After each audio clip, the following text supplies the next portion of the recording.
Magandang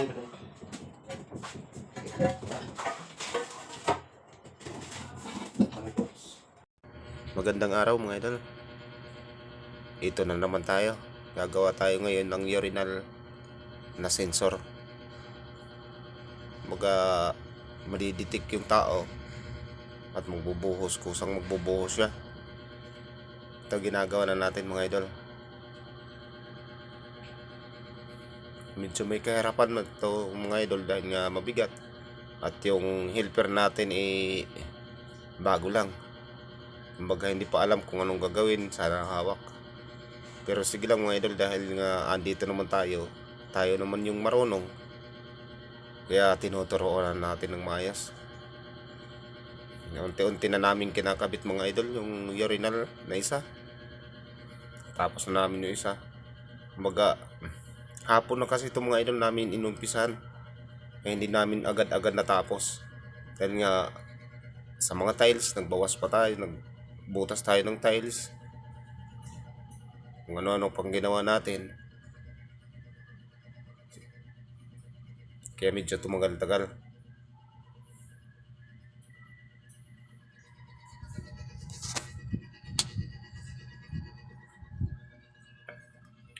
Mga idol, kung bago lang kayo sa aking channel, sa Igbuhay Vlog, palike and follow lang mga idol.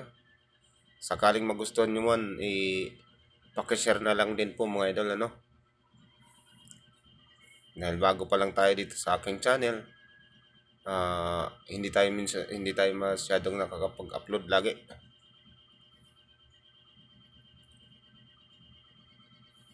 Tapos sinisilant na natin siya mga idol. Kailangan natin isilant yung mga gilid at maging matibay. Ganyan lang yung ginagawa natin mga idol pag dadating sa sealant, ano? Kamay lang, pero nakikita natin yung kinis ng gawa natin.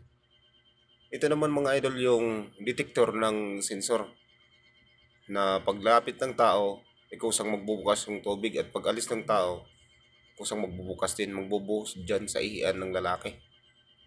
Ikakabit na natin yan mga idol na detector ng sensor. Totoo lang kahapon kasi mga idol, hindi namin natapos yan. Kaya ngayon na kinabukasan natin natapos. Dahil nga hapon na namin numpisan, kailangan na din natin mga idol mag-out. Kaya pagdating ng umaga, kinabukasan, saka na natin tinapos agad yan.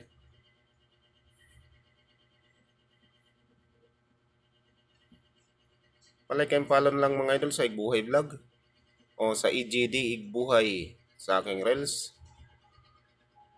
Sakaling magustuhan nyo po yung aking ginagawa. A few moments later.